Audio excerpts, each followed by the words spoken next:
Later that night, Jae-hyun stood in his private study with the door closed. The study was dark except for the lamp on his desk and the city lights beyond the windows. His suit jacket was off now, his sleeves rolled to his forearms, his tie absent because he had not worn one in days. On his desk were files from the investigators, legal updates, medical schedules, and a separate folder marked with Yuma's name. His phone rang. He glanced at the screen. Mother. Jae-hyun exhaled slowly before answering. Yama. Madam Park's voice came through sharp and composed. Is it true? He did not ask what she meant. Yes. The woman is staying in your penthouse? Yes. A pause. Then, colder. And when were you going to tell me? When I believed it was necessary. You are carrying the Khan name into scandal and secrecy, and you decide what is necessary. Jae-hyun's voice hardened. Rochelle is not a scandal. She is pregnant with your children under criminal circumstances, which makes her a victim, not an embarrassment. Silence. His mother did not like being corrected, especially by him. Madam Park continued. I have tolerated your handling of Yuma, because you said the investigation required privacy. I have tolerated the delay in public statements, because you said the woman needed protection. But now she is in your home. Yes. With twins. Yes. Your children. His hand tightened around the phone. Yes. And what are your intentions toward her? The question struck deeper than he expected. Jae-hyun looked toward the closed study door, as if he could see through the walls to the room where Rochelle rested. His intentions, protection, justice, medical care, security. Those were the answers he could say safely, but they were no longer the whole truth. I intend to keep her safe, he said. Madam Park's voice sharpened. That is not what I asked. I know. Another pause. Then his mother's tone lowered. Do not confuse guilt with love, Jae-hyun. His chest tightened. I do not confuse anything. Are you certain? He did not answer fast enough. Madam Park heard the silence. She always did. You are a Khan, she said. Your children will be Khans. That woman will be judged by people far crueler than office whispers if this becomes public. Is she prepared for that world? Jae-hyun's eyes turned cold. She has survived more than many people in our world could endure. That is not an answer. It is the only one you need tonight. Jae-hyun. His voice lowered. Do not come to Chicago to inspect her. The silence went deadly. Excuse me? Madam Park said. She is not a business acquisition. She is not a weakness to evaluate. She is not Yuma. She is Rochelle Carter. She deserves respect. His mother was quiet for a long time. When she spoke again, her voice was softer, though no less powerful. You sound like your father when he had already made up his mind. Jae-hyun closed his eyes briefly. I have made up my mind about protecting her. And nothing more? His eyes opened. He did not answer. Madam Park exhaled. Be careful, my son. A woman carrying your children can become your responsibility, but a woman holding your heart can become your ruin. Jae-hyun looked again toward the hallway. Then perhaps ruin is not always what we think it is, he said. Madam Park went silent. Then the line disconnected. Jae-hyun lowered the phone slowly.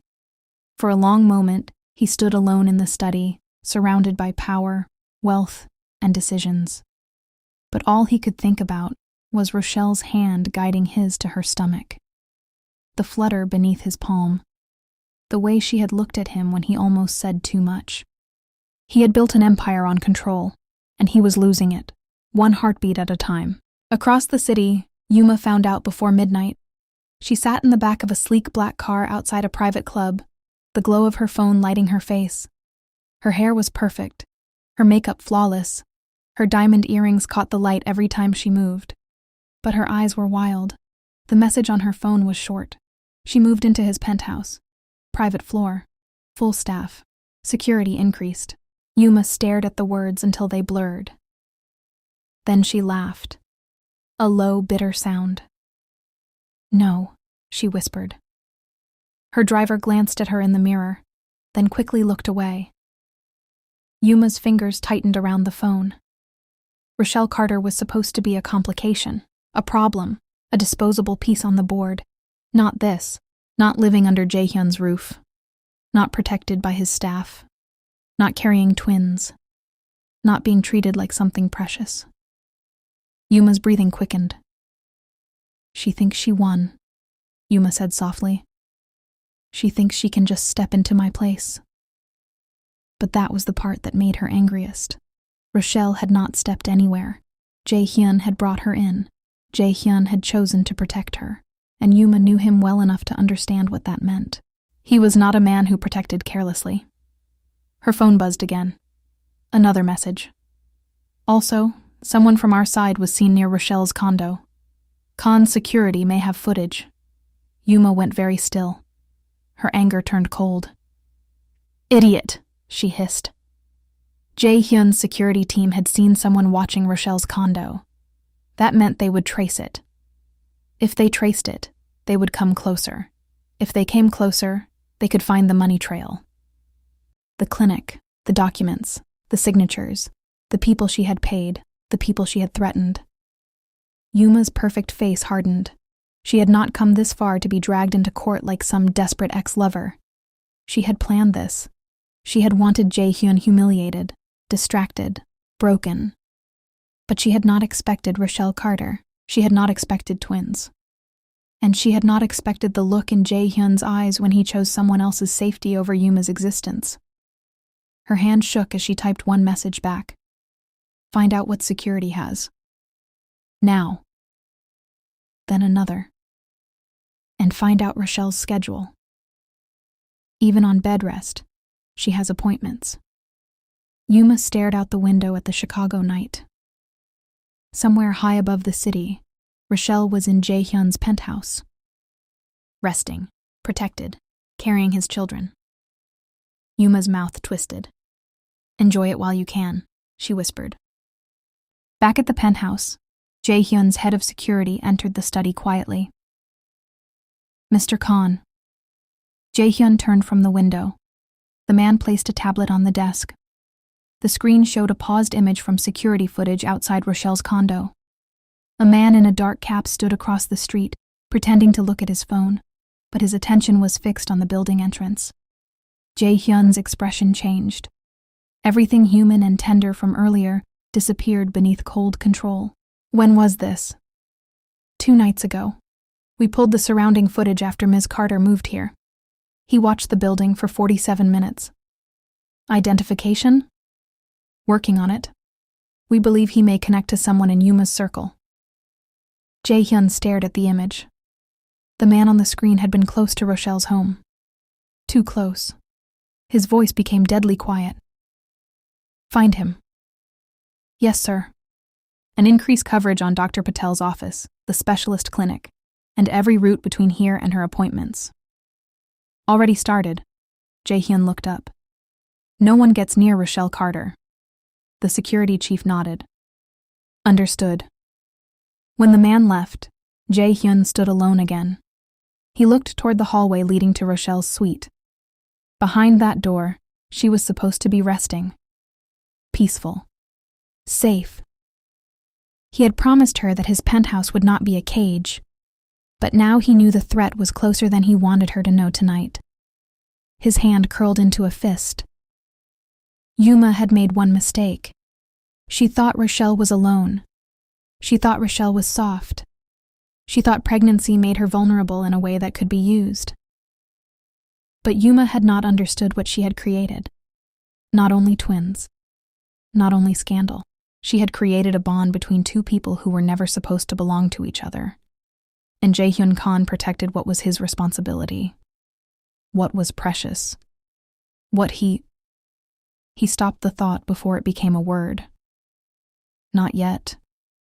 Not while Rochelle was under his roof, afraid of losing herself. Not while the babies tied them together in ways that could make love feel like obligation. but the truth stood in the quiet room with him. He was falling in love with her. And he would burn down every shadow around her before he let Yuma touch her life again. In her suite, Rochelle slept with one hand over her stomach. The twins fluttered lightly beneath her palm. Outside her door, the penthouse remained quiet. Staff moved carefully. Security doubled. Chicago glittered beneath them. And somewhere in the dark, Yuma began planning. But for the first time since the nightmare began, Rochelle Carter was not alone. She was under Jae-hyun Khan's roof. And whether either of them was ready to admit it or not, she was already under his heart too. Rochelle Carter's first morning in Jae-hyun Khan's penthouse felt too peaceful. That was the problem. She woke to soft light slipping through pale blush curtains. The city of Chicago stretched beneath her windows like a painting made of steel, glass, and morning gold. For a few seconds, before memory fully returned, she forgot where she was. Then her hand moved instinctively to her stomach. The twins. Bed rest. Jae-hyun's penthouse. His roof. His staff. His protection. Rochelle exhaled slowly and stared up at the ceiling. The room was quiet, beautiful, and arranged with almost painful thoughtfulness. A glass of water sat on the nightstand beside her prenatal vitamins. Her blood pressure cuff was tucked discreetly into a drawer. Her laptop and work materials were already set up on the adjustable tray near the bed. Her favorite blanket from her condo was folded over the chaise. It should have comforted her. It did. That was what scared her. Because the more comfortable she felt here, the more it felt like her independence was slipping quietly through her fingers. A soft knock came at the door. Rochelle sat up carefully. "Come in." Mrs. Thomas entered with a breakfast tray, her silver-threaded braids pinned neatly and her expression warm but respectful. "Good morning, Ms. Carter. Chef Marcus made oatmeal with berries, eggs, and ginger tea. Nothing too heavy." Rochelle smiled faintly. "You all are very serious about breakfast. Mr. Khan is very serious about you eating." "Mr. Khan is serious about everything." Mrs. Thomas placed the tray across Rochelle's lap with practiced care. "That is true, but some things matter to him more than others." Rochelle looked down at the tray, avoiding the older woman's knowing eyes. "I don't want to be a burden," Rochelle said quietly. Mrs. Thomas paused. Then she pulled the chair closer and sat down, not like staff speaking to a guest, but like a woman speaking to another woman. "You are not a burden," she said. "You are carrying 2 children under difficult circumstances. Accepting help does not make you weak." Rochelle swallowed. "I've taken care of myself for a long time." "I can tell." Rochelle looked at her. Mrs. Thomas smiled gently. "Women who have had to be strong for a long time often have a hard time letting anyone hold even one corner of the weight." The words settled deep. Rochelle looked away toward the window. "I just don't want to lose myself here." "You won't," Mrs. Thomas said. "Not if the people around you remember you are a woman first, not just a pregnancy." Rochelle's eyes softened. Before she could answer, another knock came. This one was different, firm, familiar. Jae-hyun. Mrs. Thomas stood. "I'll give you both privacy." Jae-hyun entered as Mrs. Thomas left. He was dressed for work, but not in his usual sharp public armor. No tie, black slacks, crisp white shirt, sleeves rolled to his forearms. His hair was still perfect, but his eyes were tired. Rochelle noticed. "You didn't sleep," she said. His brow lifted slightly. "Good morning to you too. You look like you argued with the whole world before sunrise." "Only part of it." She reached for her tea. "That sounds like a yes." He walked closer but stopped near the foot of her bed. He still did that. He still measured every step around her. "I had calls," he said. "Yuma?" His expression changed. That was enough. Rochelle set her tea down. "What happened?" "Nothing you need to worry about this morning." Her eyes narrowed. That sounded too polished. "Eat first." "Jae-hyun." He held her gaze for a moment, then looked toward the laptop tray. You have work this morning? Limited hours, she said. Like Dr. Patel said. He did not look convinced. I'm serious, Rochelle added.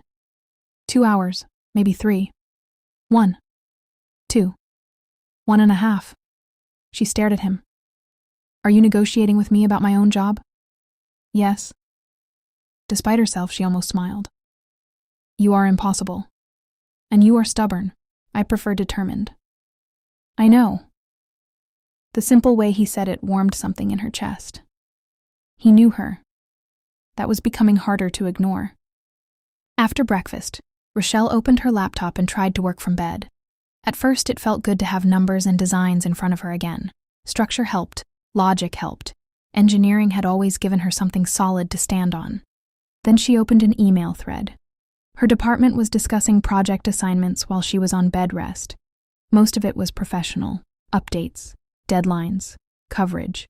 Then she saw one forwarded comment someone must have forgotten to delete. We should probably keep Rochelle off the client-facing calls for now. Too many questions around her situation. It's distracting. Her chest tightened. Another message beneath it was worse. Agreed. We don't know how long she'll be out. And honestly, the pregnancy drama is becoming the elephant in the room. Rochelle stared at the screen. Pregnancy drama, as if she had chosen chaos for attention. As if her body, her trauma, her twins were an inconvenience to their project timeline. Her fingers hovered over the keyboard. She heard footsteps outside the open door and quickly clicked away from the thread.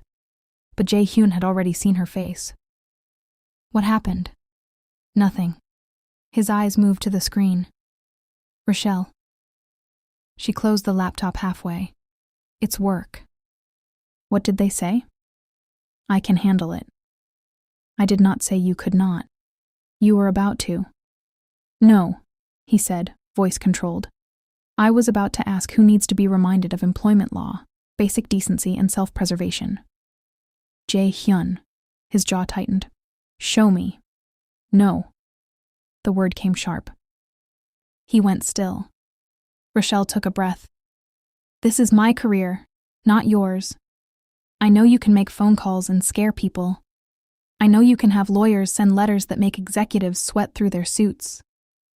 But I need to handle this. He was silent for a long moment. Then he nodded once. Then handle it. Rochelle blinked. You're not going to argue? I want to, he said. Very much. At least you're honest. His eyes softened. But you are right. This is yours. That steadied her. Rochelle opened the laptop again. Her hands were shaking slightly, but her voice inside her head was clear. She typed slowly at first, then stronger. Team. I noticed concerns being raised about my visibility and client-facing role during my medically required bed rest. Let me be clear. My pregnancy and medical situation are private. They are not open for speculation, workplace gossip, or informal evaluation. Dr. Patel has approved limited remote work, and I will continue contributing within those medical boundaries. If there are legitimate project concerns, please bring them to me directly and professionally. I remain capable, qualified, and accountable for my work. I have earned my position through performance, not personal circumstances. I expect future conversations about my role to reflect the same professionalism I have consistently brought to this team. Rochelle Carter. She read it twice, then sent it. The moment the email left, she leaned back against the pillows and closed her eyes. Jae-hyun stood quietly near the window. You said that well, he said. Rochelle opened one eye. You sound surprised. I sound proud. The word struck her harder than expected. Proud. She looked away before he could see how much it affected her. I'm still mad, she muttered. At them? At everyone. That is fair. A few hours later, the penthouse changed. Rochelle felt it before anyone told her. The air shifted. Staff moved more quietly. Security appeared near the private elevator. Jae-hyun's voice became lower in the hall. Then Mrs. Thomas came into Rochelle's suite, her expression carefully composed. Ms. Carter, she said. Mr. Khan's mother has arrived. Rochelle sat up too quickly. The twins shifted and she placed a hand over her stomach. His mother? She repeated. Yes, Madam Park. Rochelle closed her eyes briefly. Of course she has. Jae-hyun appeared in the doorway seconds later, his face storm dark. I told her not to come, he said. Rochelle looked at him. And she ignored you? Yes. She sounds like your mother. His mouth tightened. You do not have to see her. Rochelle pushed the blanket aside. Yes, I do. No. Jae-hyun. His eyes flashed. You are on bed rest. Your blood pressure was elevated. My mother can be difficult. I've dealt with difficult people. Not like her. Rochelle stood slowly, one hand braced on the bed. I am not hiding in a bedroom while your mother inspects my existence from the hallway. His expression shifted. She will not inspect you. Then let me make that clear to her myself. For a moment, he looked like he wanted to refuse. Then he remembered who she was. Rochelle Carter did not need saving from every room she entered. Sometimes she needed someone to trust her enough to let her stand. He stepped aside. Carefully, he said. She gave him a look. I am pregnant, not made of sugar. You are pregnant with twins and on bed rest. And still not made of sugar. Mrs. Thomas hid a smile. Rochelle changed into a soft cream maternity dress and a long cardigan. She looked calm and more composed than she felt. When she entered the living room, Madam Park stood near the windows. She was breathtaking in the way powerful women often were, polished, still, and dangerous without raising her voice. Her dark hair was swept into a sleek style. Her tailored navy suit looked custom-made. Pearls rested at her throat. Her eyes were sharp enough to cut silk. She looked at Rochelle. Not rudely. Worse, clinically, as if measuring posture, expression, background, worth. Jae-hyun stepped forward immediately. Mother. Madam Park did not look away from Rochelle. So this is Ms. Carter. Rochelle lifted her chin. Rochelle Carter. Yes. Madam Park's brows rose slightly, perhaps surprised that Rochelle did not shrink. I am Park Sun-hee, she said. Jae-hyun's mother. I know who you are. A faint spark entered Madam Park's eyes. Jae-hyun moved closer to Rochelle, but she spoke before he could. I understand this situation is complicated, Rochelle said. But before this conversation goes any further, I want to be clear. I am not here to secure a dynasty. I am not here to chase a last name. I am not here because I planned any of this. Madam Park's face remained still. Rochelle continued, her voice steady. I am here because Dr. Patel put me on bed rest for a high-risk twin pregnancy after a crime was committed against my body. Your son offered a safer place to stay. I accepted because I am trying to protect these babies. Not because I am trying to become anything to your family. The room went silent. Jae-hyun stared at her. Madam Park's gaze lowered briefly to Rochelle's stomach, then rose back to her face. You speak directly, Madam Park said. I find it saves time. Something almost like approval flickered across the older woman's face. Almost. Then she said, The children you carry are Khan heirs. Rochelle's eyes narrowed. They are children, she said. Before they are heirs, before they are a legacy, before they are anything to a family name, they are babies. Madam Park's expression cooled. And their father is my son. Yes, Rochelle said, and I have never denied that.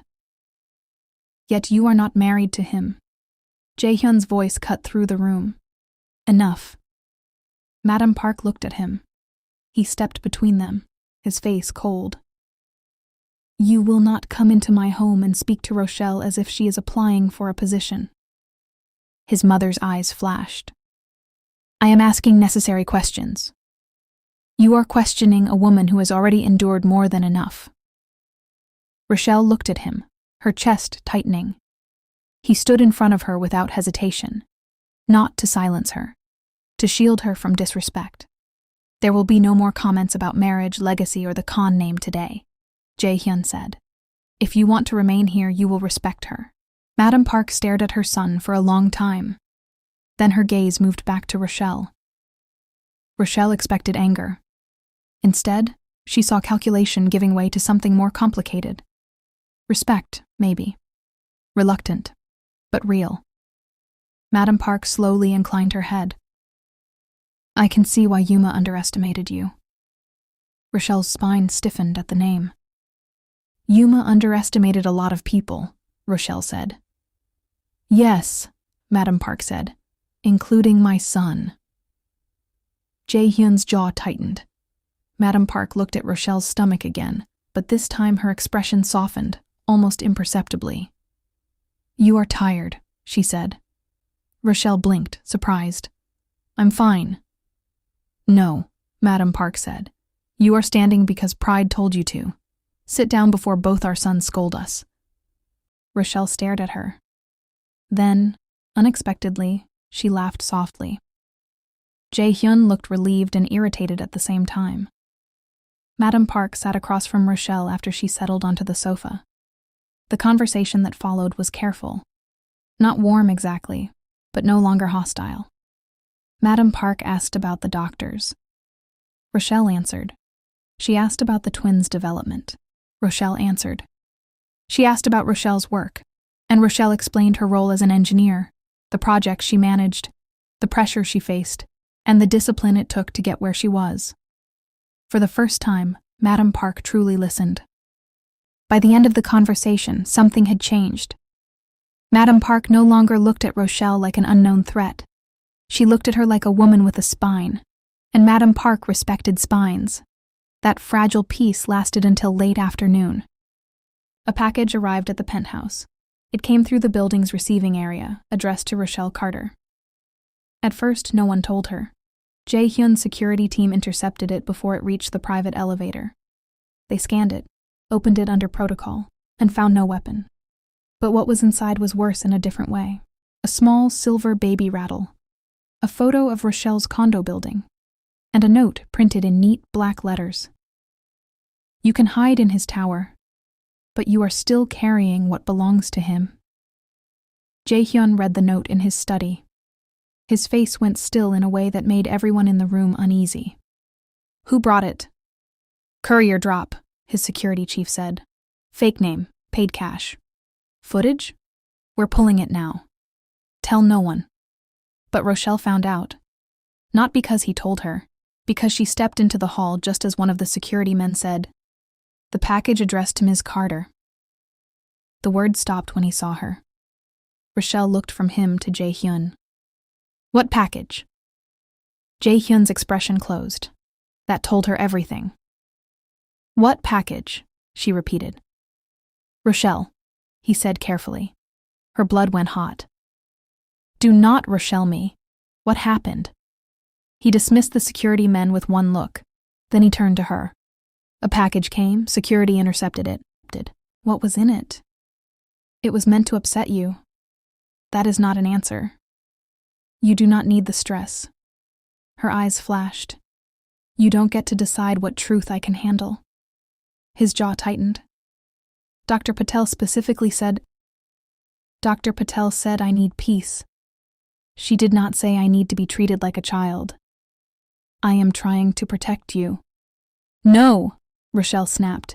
You are trying to control the information around me and calling it protection. The words hit him. Hard. For a moment, neither spoke. Rochelle's breathing was uneven, her hand pressed to her stomach. Jae-hyun's eyes dropped there, worry cutting through his anger. She saw it and shook her head. Don't use the babies to win this argument. His face changed. I would never. Then tell me the truth. The silence stretched.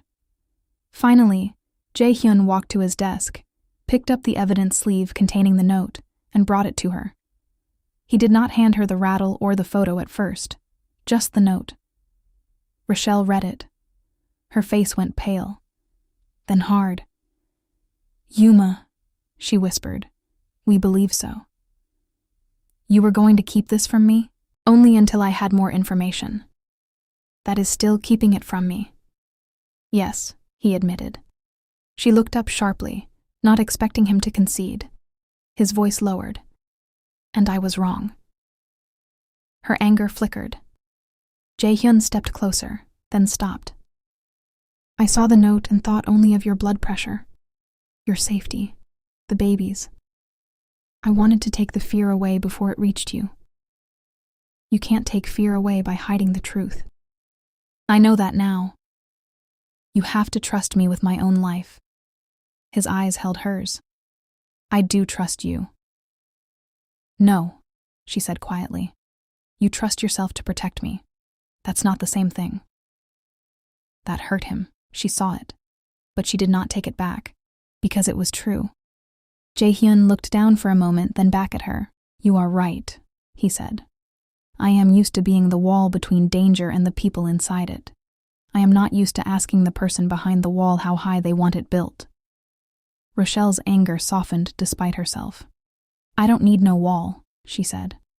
I need a door, one I can open, one where I know what's on the other side.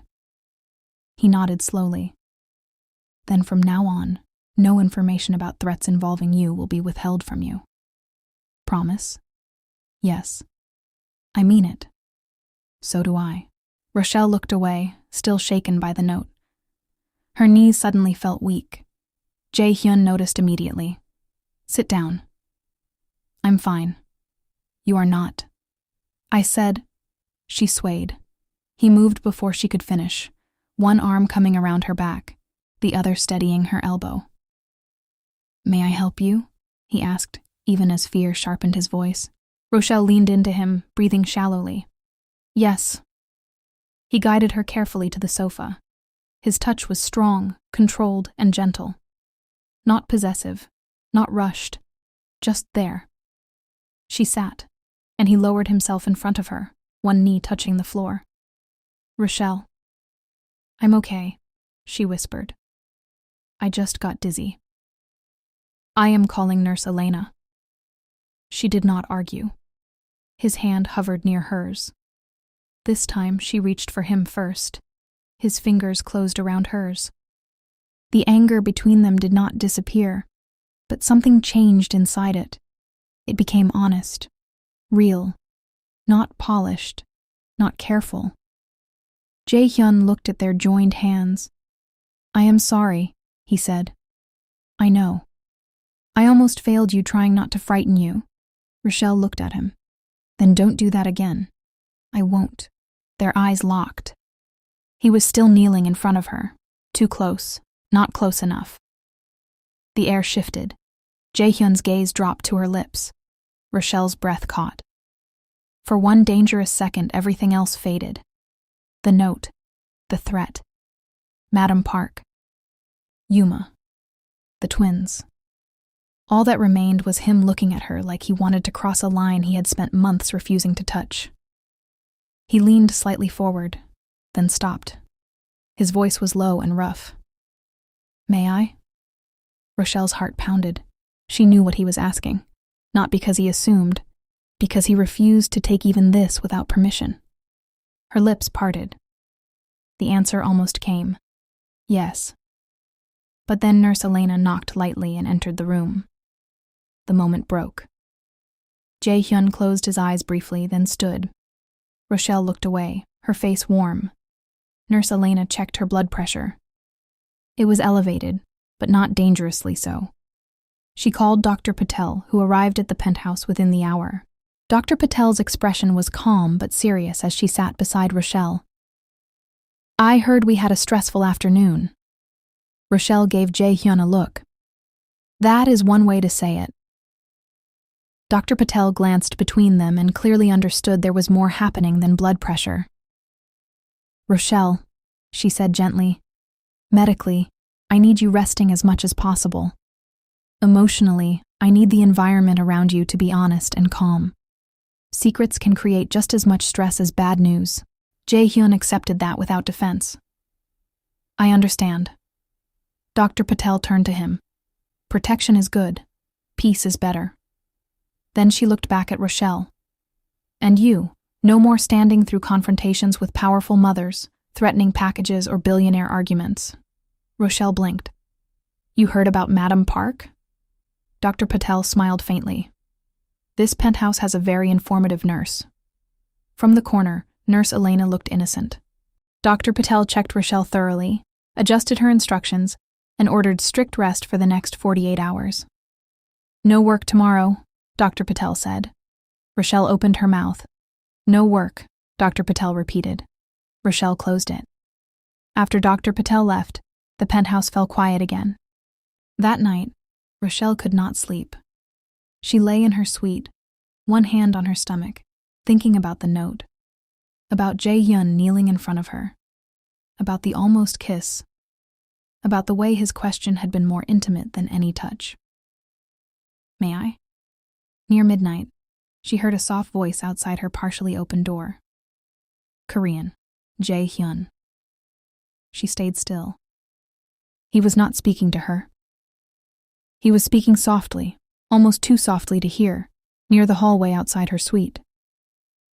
To my children, he murmured in Korean first, then in English, as if trying to make the promise clear in both languages. I will protect your mother.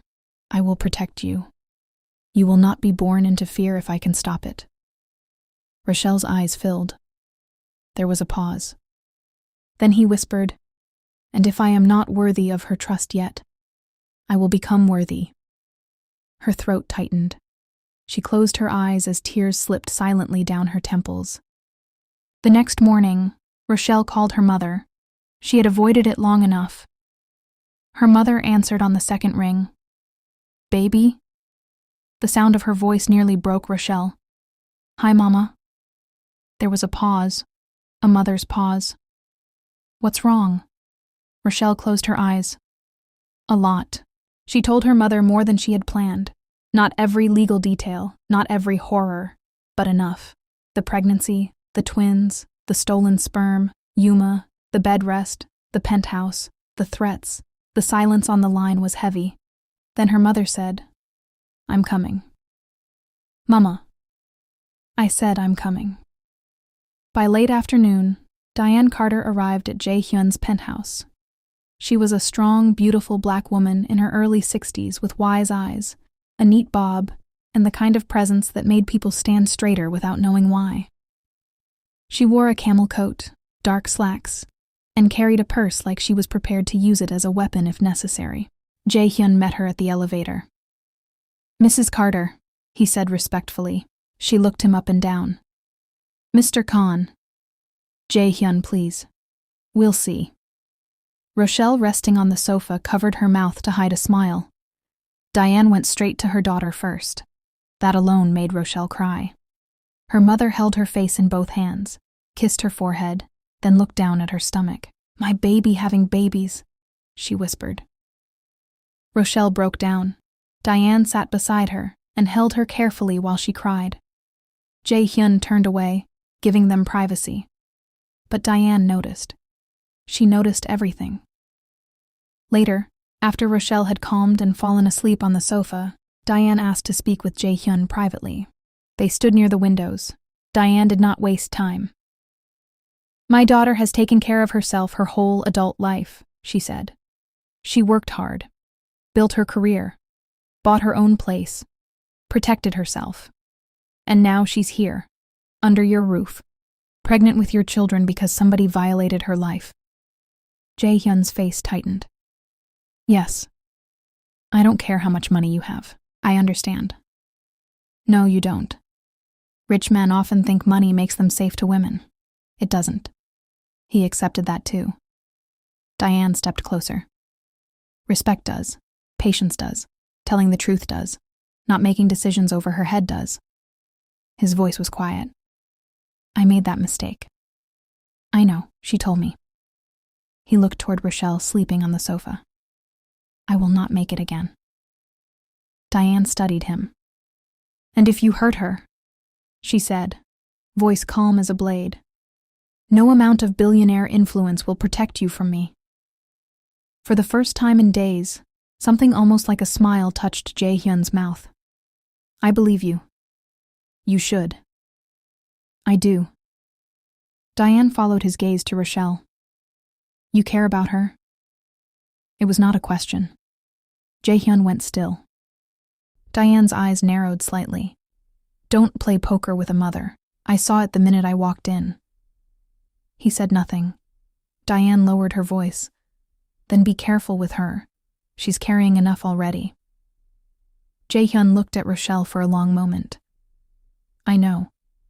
Across town, Jae-hyun's security team finally identified the man from Rochelle's condo footage. His name was Victor Hale, former private investigator, currently employed through a shell company tied to Yuma's family office. More importantly, his phone records placed him near the fertility clinic twice before Rochelle's procedure. The walls were closing in. Yuma felt it too. She sat in a hotel suite with 2 phones on the table and panic beneath her perfect makeup. They identified Victor. She snapped into the phone. On the other end, a male voice trembled. That's not my problem. It became your problem when you signed the transfer authorization. I did what I was paid to do. And now you will do what I tell you to do, Yuma hissed. Destroy the remaining records. I can't. There are backups. Then find them. You don't understand. Khan's lawyers already requested preservation. If anything disappears now, it points directly at us. Yuma's breath sharpened. Listen to me, she said. If I go down, you go down. The man went quiet. Then he said something she did not expect. I already called Khan's legal team. Yuma froze. What? I'm done. I want protection. Her face went white with rage. You coward. No, he said, voice shaking. I'm a doctor who made the worst mistake of my life, and I'm not going to prison alone because you're obsessed with a man who doesn't want you. Yuma screamed and threw the phone across the room. At Jae-hyun's penthouse, the call came just after dinner. His legal team had confirmation. A clinic insider was ready to talk. Documents, payments, forged authorizations, names, everything. Jae-hyun listened in silence, his face unreadable. Rochelle watched him from the sofa. When he ended the call, she knew. What happened? He walked over and sat across from her. This time, he told her everything. No hiding, no softening, no deciding for her. They identified the man watching your condo, he said. He is connected to Yuma's family, and someone from the clinic is cooperating with my legal team. Rochelle's hand went to her stomach. So they can prove it? His eyes held hers. Yes. Not everything yet, but enough to begin unraveling it. Rochelle closed her eyes. She expected relief. Instead, she felt grief. Because proof did not undo the act. It only named the people responsible. Jae-hyun moved closer but stopped before touching her. May I sit beside you? She opened her eyes. Yes. He sat beside her, leaving enough space for her to choose. After a moment, Rochelle leaned her head lightly against his shoulder. Jae-hyun went completely still. Then slowly, carefully, he relaxed. His hand rested on the sofa near hers. Not touching. Waiting. Rochelle slipped her fingers into his. I'm scared of how safe I feel with you, she whispered. His breath caught. She stared ahead, unable to look at him. Because it makes me want things I did not plan to want. Jae-hyun turned his head slightly toward her. Rochelle? No, she whispered. Don't say it yet. He went silent. I know there is something between us, she said. I'm not blind. I feel it. But I'm pregnant. I'm under your roof. My life is upside down. I need to know whatever this is.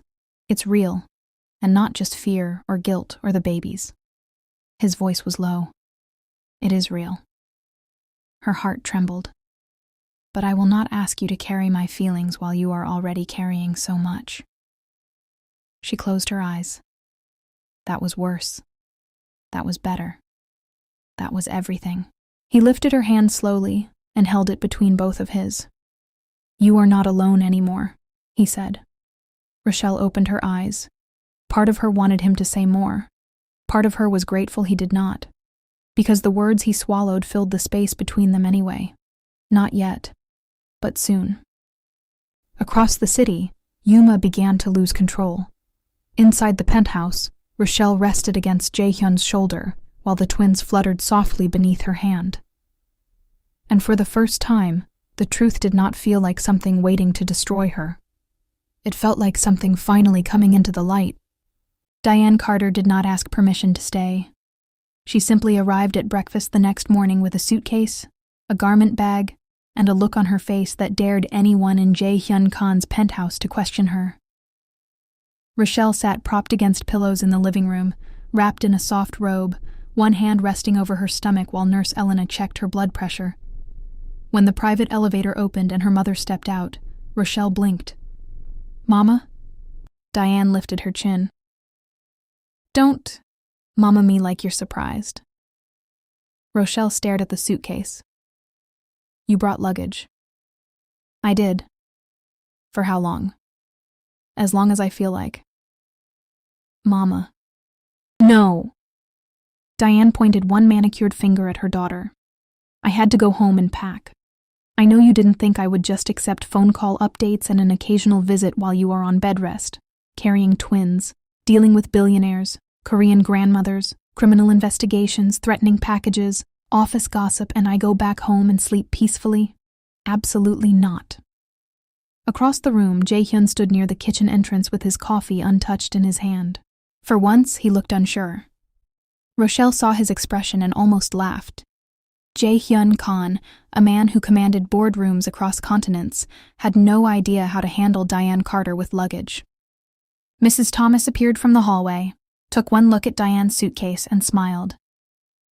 "Mrs. Carter, we've prepared the guest suite near Rochelle's room." Diane turned to her. "You must be Mrs. Thomas. And you must be the woman who raised Miss Carter." "I am." The two women looked at each other for one long second. Then Diane smiled. Mrs. Thomas smiled back. Rochelle narrowed her eyes. "Why do I feel like something dangerous just happened?" Mrs. Thomas picked up one of the bags. "Because you are perceptive." Diane walked over and kissed Rochelle's forehead. "How's my girl feeling?" "Crowded." "Good. That means you're not alone." Jae-hyun cleared his throat quietly.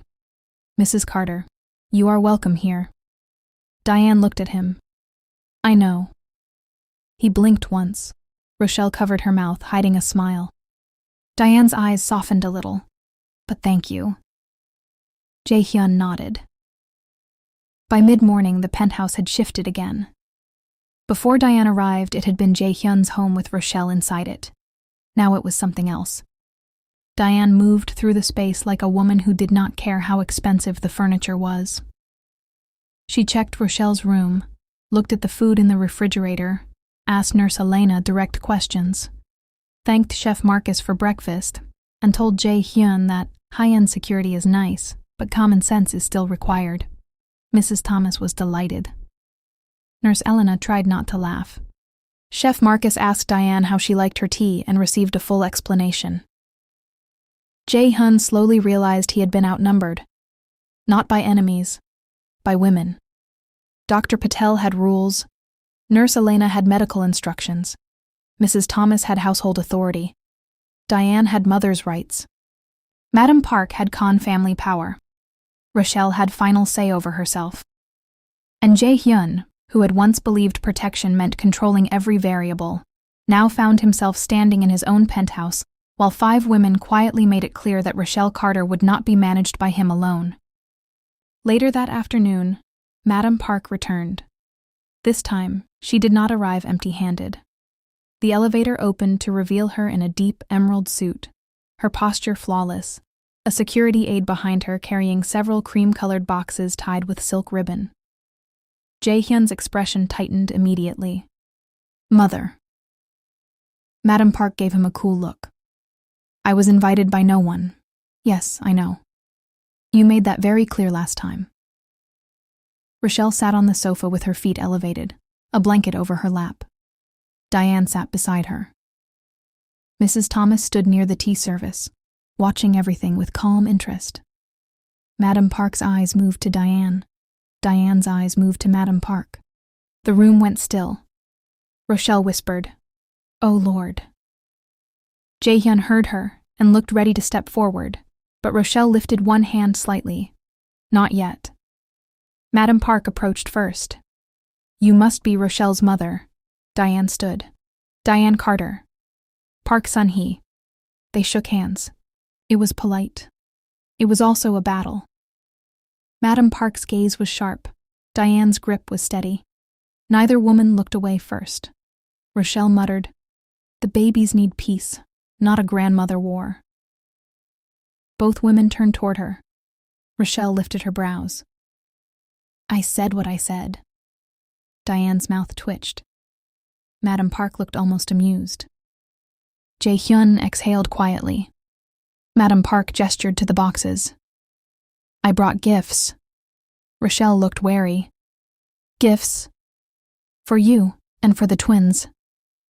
The aide placed the boxes on the coffee table.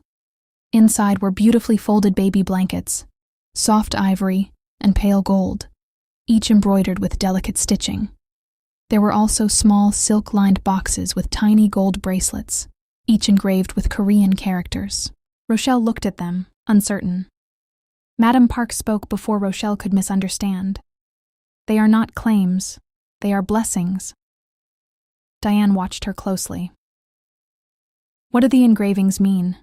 Rochelle asked. Madam Park picked up one bracelet. "This one means strength." She picked up the other. "This one means grace." Rochelle's throat tightened despite herself. "They're beautiful," she said softly. Madam Park inclined her head, but her face remained composed. Diane looked at the blankets, then at Madam Park. "They're thoughtful." Madam Park turned to her. "The children will need thoughtfulness. They will inherit more than wealth." Diane's eyes narrowed slightly. "Meaning?" "Enemies," Madam Park said calmly. "Expectations. The burden of a name people will try to use or destroy." Diane stood a little straighter. "Before they inherit any name, they inherit my daughter. And she is not a vessel for your family legacy." Madam Park's eyes flashed. "I did not say she was. You didn't have to." The room chilled. Jaehyun moved forward. "Enough." But Rochelle spoke first. "No," she said firmly. Everyone turned to her. Rochelle pushed herself more upright, one hand braced on the sofa, the other over her stomach. "I am tired," she said. "I am pregnant. I am on bed rest. I have been poked, scanned, questioned, threatened, whispered about, and protected within an inch of my sanity." Both mothers went still. "These babies do not need two grandmothers preparing for war in the living room," Rochelle continued. "They need peace. I need peace. If we're going to be family in any form, then we start with respect." The word family hung there. Jaehyun heard it. So did Madam Park. So did Diane. Rochelle seemed to realize what she had said, but she did not take it back.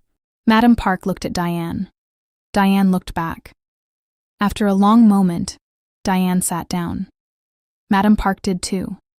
Jaehyun stared at Rochelle like she had just negotiated a treaty between nations from a sofa. Mrs. Thomas quietly poured tea. The tension softened, not gone, but controlled. Then one of the babies moved. Rochelle gasped softly and pressed her hand to her stomach. Diane leaned in immediately. "Baby?" "They're moving," Rochelle whispered.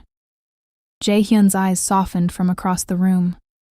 Madam Park watched, her composed expression shifting despite herself. Diane placed a hand over Rochelle's stomach first. Rochelle guided her mother's palm gently. "There," Rochelle said. Diane's eyes filled with tears. "Oh, my sweet lord." Another flutter came. Diane laughed through tears. "Strong little thing." Madam Park remained still, but her gaze was fixed on Rochelle's stomach. Rochelle noticed. So did Diane. After a moment, Rochelle looked at Madam Park. "Would you like to feel?" Madam Park's face changed. It was subtle, but powerful. For the first time since Rochelle had met her, Park Sun-hee looked unsure. "I do not want to impose," she said. Diane glanced at her, then gave a small nod. Go ahead. Madame Park moved closer. Rochelle took her hand and placed it carefully on the other side of her stomach. For several seconds, nothing happened. Madame Park's face remained controlled. Then the second baby fluttered. Her fingers tightened slightly. She inhaled. Just once, but everyone heard it. Madame Park looked down at Rochelle's stomach, as if something old and guarded inside her had cracked open. They are strong, she said softly. Diane watched her, and for the first time, her expression softened toward Jae-hyun's mother. Yes, Diane said. They are. Jae-hyun stood silent near the window, watching the two mothers feel his children move. Watching Rochelle allow it, watching his impossible, painful, unexpected world become something like family. That evening, after both mothers had settled into a cautious peace, Jae-hyun sat with Rochelle in her suite. Diane had gone to speak with Mrs. Thomas about dinner. Madame Park had retired to the guest sitting room to take a call. Nurse Elena had checked Rochelle's blood pressure twice and declared it acceptable. For the first time all day, they were alone. Rochelle leaned against her pillows, looking tired but calmer. Jae-hyun sat in the chair beside her bed. You handled them well, he said. Rochelle closed her eyes. I handled them because I didn't want them handling each other. His mouth curved slightly. She opened one eye. Don't smile. It encourages them. I would not dare. They sat in comfortable silence for a moment. Then Jae-hyun looked toward the boxes Madame Park had left on Rochelle's dresser. The bracelets have meaning. I liked that. My mother does not give symbolic gifts casually. She's trying. Yes. So is my mother. Yes. Rochelle placed a hand over her stomach. Everybody is trying. That's something, right? It is. She looked at him. Have you thought about names? His eyes shifted to her face. Yes. Of course you have. I made a list. Rochelle stared at him. You made a list? A private one. That makes it worse. He reached into his jacket pocket and removed a folded piece of paper. Rochelle burst out laughing. The sound filled the room, surprised and warm. Jae-hyun looked at her like he wanted to memorize it. What? He asked. You carry baby names in your suit pocket? Yes. That is the most Jae-hyun thing I've ever heard. He unfolded the paper, slightly embarrassed but too composed to show it fully. I chose names with meanings, not final choices, only possibilities. Rochelle held out her hand. Let me see. He handed it to her. The list was neat, of course. Divided into boy names, girl names, Korean names, English names, meanings, pronunciation notes. Rochelle read slowly. Ji-hoon, she said. It can mean wisdom and merit, depending on the characters. Seo-jun, auspicious and talented. Min-jae, cleverness, talent. She smiled softly. You really thought about this. Yes. She looked further down. For a girl, Hana. One. Or Blossom, depending on usage. Rochelle's face softened. Hana is beautiful. Yes. She looked at him. My grandmother's name was Grace. Jae-hyun's gaze moved to the bracelet Madame Park had brought. Grace. She was strong, but she was gentle. People underestimated her because she was kind. Then Grace belongs on the list. Rochelle looked down quickly. Something about the way he said it made her emotional. And for a boy, she continued, voice softer. My grandfather was named Elijah. Jae-hyun nodded. Elijah. You're not going to argue for only Korean names? No. Why? Because they are not only mine. The room became quiet. Rochelle looked at him. His face was calm, but his eyes were tender. You are becoming very important to me, he said. The words were quiet, careful. Not the full confession waiting behind them, but close enough to make Rochelle's heart stumble. She looked down at the list in her lap. Jae-hyun. I know, he said. Not yet. She swallowed. I think about you too, she admitted. He went still. She kept her eyes on the paper because looking at him felt too dangerous. I notice when you're not in the room. I listen for your footsteps. I know when you're tired even when you pretend you're not. And when something happens, I want to tell you first. His voice lowered. Rochelle. She looked up then. I'm scared of that, she whispered. So am I. You? Yes. You don't look scared. I have had more practice hiding it. That made her smile faintly. The smile faded as he stood and came closer. He stopped beside the bed, giving her space. The air changed again. The same way it had changed before the interrupted almost kiss. Only this time, there was no nurse entering. No argument, no threat note, just honesty. Jae-hyun looked at her mouth, then back into her eyes. May I kiss you? He asked softly. Rochelle's breath caught. Her whole life had been full of things taken without permission lately. But this was different. This was a man asking, waiting, letting her hold the power. She nodded, then said it aloud because she needed to hear herself choose. Yes. Jae-hyun leaned in slowly. His hands moved to cup her face. He gave her every second to change her mind. She didn't. His lips met hers softly, carefully. So carefully it almost broke her. It was not a demanding kiss, not a claiming one. It was gentle, restrained, full of everything he had been holding back for months. Rochelle closed her eyes and kissed him back, one hand lifting to rest against his chest. His heart was pounding beneath her palm. That surprised her. Powerful, controlled Jae-hyun Khan was trembling, just barely, but enough for her to know. He felt it too. When he pulled back, he stayed close, forehead almost touching hers. Thank you, he whispered. Rochelle laughed softly, breathlessly. For kissing me? For trusting me enough to let me. Her eyes burned. She touched his face lightly, her fingers brushing his jaw. I did, she whispered. I chose that. His eyes darkened with emotion. Yes, he said. You did. The next day, reality returned. The clinic insider had given a sworn statement. Jae-hyun's legal team delivered the summary in the study, while Rochelle sat beside him with Diane on one side and Mrs. Thomas quietly nearby, tea untouched on the table. This time, Jae-hyun did not shield her from the truth. He asked first, Are you sure you want to hear this now? Rochelle held his gaze. Yes. The legal team began. The insider was Dr. Malcolm Reed, a fertility specialist who had worked with the clinic. According to his sworn statement, Yuma had used forged documents, private payments, and pressure from her family's connections to access Jae-hyun's stored sperm.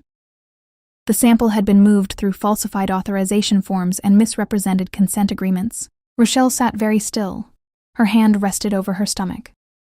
The statement confirmed that her procedure had been scheduled under false pretenses. She had not been told the truth about what was being done. Her intake notes, including her lack of prior sexual history, had been visible in the system before the procedure. Diane's face hardened. Jae-hyun's hand curled into a fist. Rochelle's voice was small, but steady. He knew. The attorney hesitated. Jae-hyun's eyes sharpened. Answer her. Yes, the attorney said carefully. According to his statement, Dr. Reed knew your chart indicated you had never been physically intimate. He also knew there were irregularities in the consent documents. Rochelle closed her eyes. It was one thing to suspect, another to hear it confirmed. Diane reached for her daughter's hand.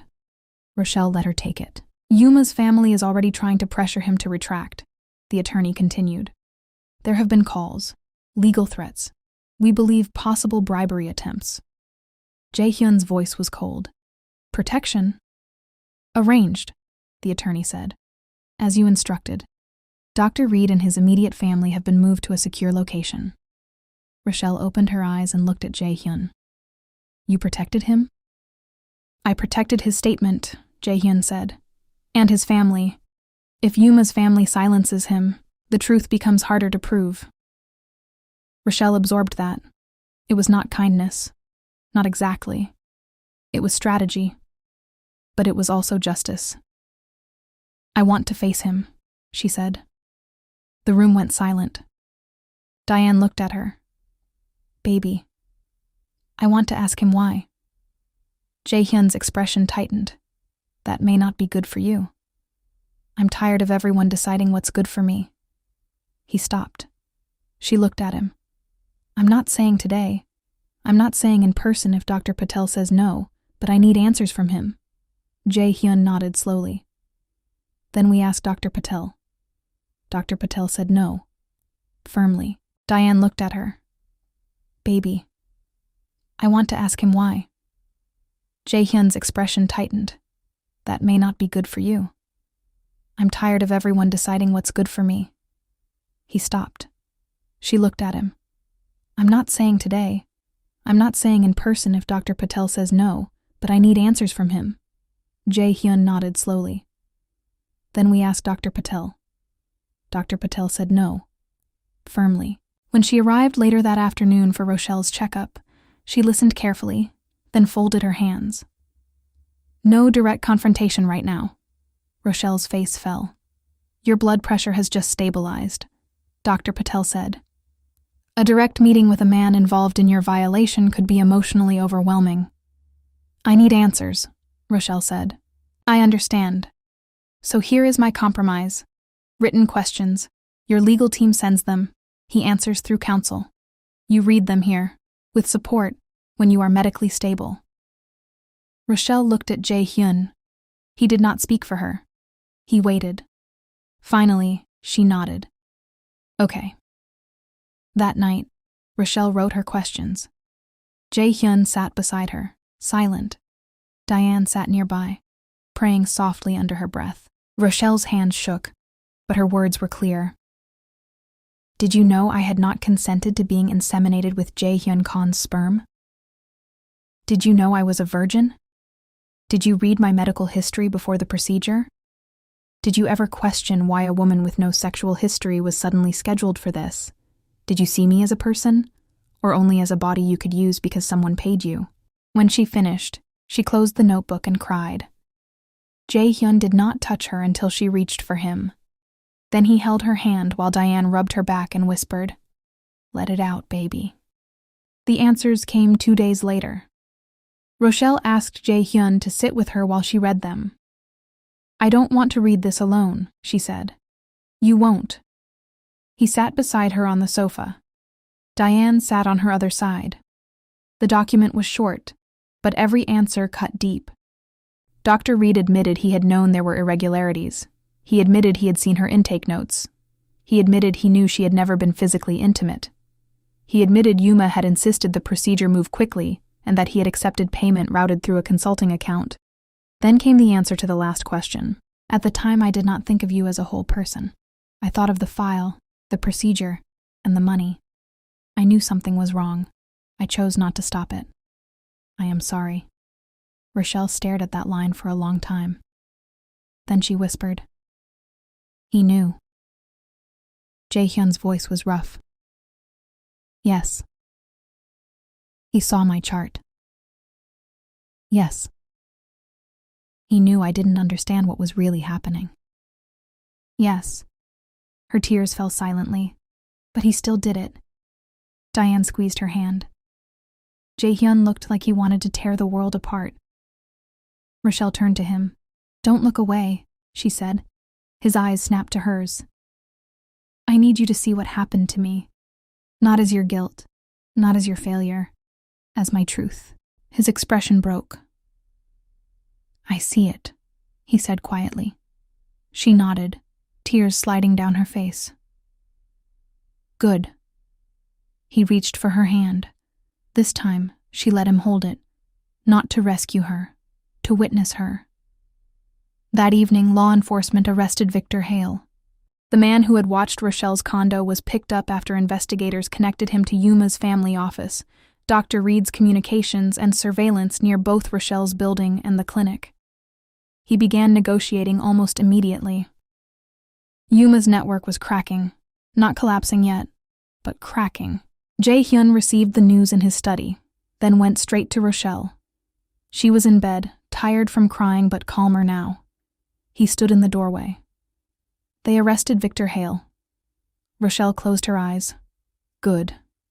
He is cooperating. Her hand moved over her stomach. Then maybe this will end. Jae-hyun walked closer. It will. She opened her eyes. Don't promise what you can't control. A faint, sad smile touched his mouth. You are right. She reached for his hand. He took it. Say this instead, she whispered. Say we'll get through it. His fingers tightened gently around hers. We will get through it. Rochelle looked at him for a long moment. Then she tugged his hand slightly. He understood and sat beside her. She rested her head against his shoulder. The twins moved softly beneath her palm. Outside, the city glowed beneath the penthouse windows. Inside, two grandmothers guarded opposite ends of the hallway like queens from different kingdoms learning to share a throne.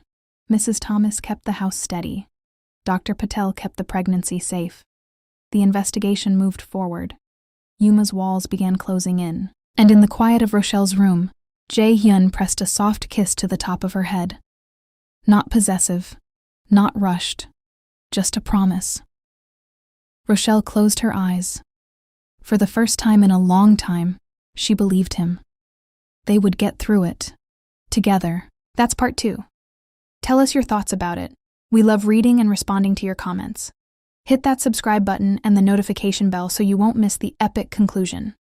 Again, thanks for watching.